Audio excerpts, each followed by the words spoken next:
Calvin Campbell. Calvin Campbell. Caleb Campbell. Caleb Campbell. Caleb Campbell. Chicago selected Houston Caleb Campbell. Caleb Campbell. Caleb Campbell.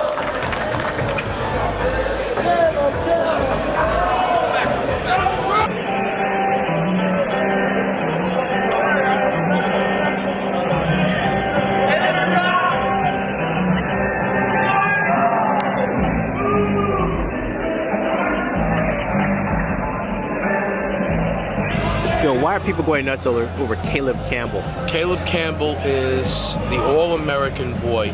He's every mother's dream for a son. He not only is he a West Point cadet, soon to be second Lieutenant Caleb Campbell, United States Army, but he's a wonderful young man. He's bright, he's intelligent, he's 14th in his class, and he wears number 13. He plays linebacker for the Army Golden Knights.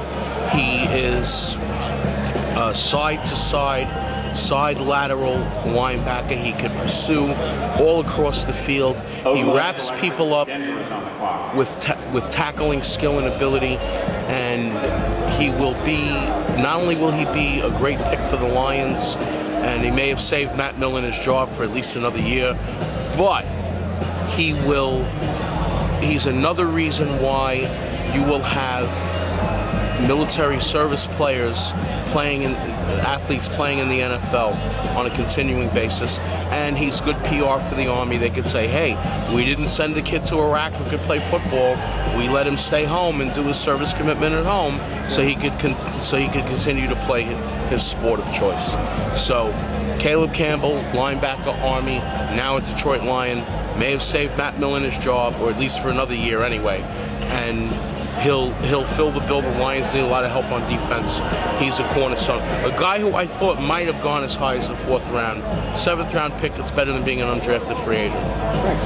Okay.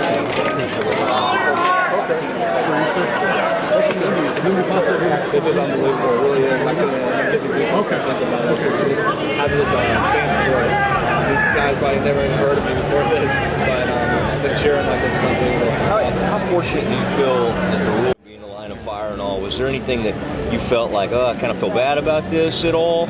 Initially, when I did a piece with Rachel Nichols on E60, we kind of talked about that. Initially, it was tough for me because I did go to the academy, to pursue a career as an officer and to, become a leader and eventually maybe take a platoon into a combat situation. And this opportunity came up, and when I found out I could play football, I love the game of football, and I'm just ecstatic that the Army's giving me this opportunity to keep playing.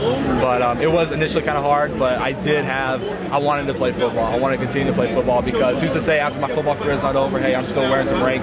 I'm going to continue to stay in the Army, and I might continue to pursue my career as an officer. So it's a great win-win situation for me. Did you ever hear any negative reaction? There was some negative reaction, just along the lines of, you went to the academy to be an officer. Why are you, don't do this. Football's not the reason why you came to the academy, which I totally agree. I came to the academy to, protect and serve my great nation. And, but, the world would be a very boring place if it wasn't anyone's opinions out there. So, hey, Caleb, I got an email. Someone wants to know who you back as president. What's your feeling on the presidential races? Really, don't have no comment with that. But yeah, I haven't really thought about it much. We're kind of focused on this. When did you decide to come up here for the draft? Was this something the Army planned to have you stop by? Is this like a recruiting type deal, or you just want to come? When Rachel did that segment with me on E60, they kind of got the ideas, pitched it out around there. I didn't know if I wanted to do it because I didn't know if I was going to be drafted or not. I didn't know what it was going to be like. But Landon, he's working with my marketing with my agency in Tennessee, and he told me it'd be a great idea, great publicity, which it was. This is more than I could ever imagine. Caleb, do you think this is a good move for you personally as well, that you're able to take your Army experience and bring it to the NFL, and giving people who have thoughts about playing ball for the military service academies? Yeah, I think it's going to be a great opportunity. I think it's going to show a lot of people out there that are a little skeptical about the policy and a little, naysayers out there that, hey, this can really be good. This can be huge beneficial for the academy, for the Army, and I think so it's going to help out a with the whole idea of the policy that people are not really so sure on it, that they are going to be sure about it after this. Can you tell everybody what you think your biggest attribute is as a player? I think I'm very diverse. I like they're saying I can pack the weight on and I can become an outside linebacker. If you want me to slim down, I can stay at safety. And I think either way, I'm a very run-oriented guy, and I play the run very well, and I'll be a huge contributor on special teams. What did Marinelli or who got on the phone with you? I talked to Mr. Miller. Oh, really? And what did he say to you? Yeah, just told me congratulations, you're going to be a Lion. So I was ecstatic to hear that. Can you? Who'd you grow up rooting for? Actually, a Cowboys. I'm a Texas guy, so might as well.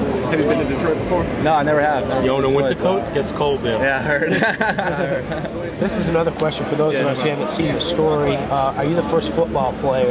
I know you talked about a couple baseball players have taken advantage of this. I'll be the first football player to actually go with this policy. We had Ryan McKay was drafted, I think, in '97 as Mr. Irrelevant, but he couldn't play because of the policy. Now it wasn't there, but now that the policy's here, I'll be the first football player to actually go with this policy. That's been drafted. You were talking about being a Dallas Cowboy, being an old Cowboys fan.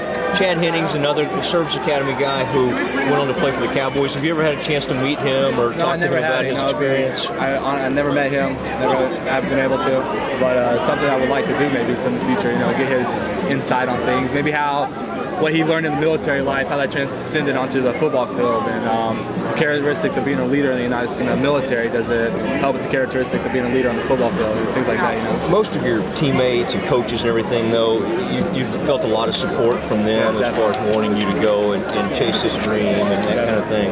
A lot of support. All my teammates, all my friends, the faculty and staff at the academy, the higher echelon, the chain of command at the academy. Everyone, they're very supportive, always asking me questions, how things are looking.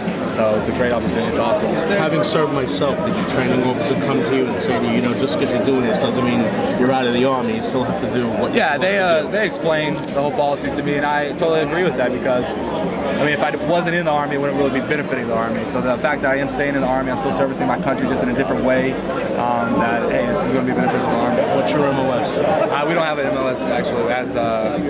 You're still a cadet? Yes, sir. I'm still a cadet, so I'll know afterwards. Do you have any idea what you want to do? No.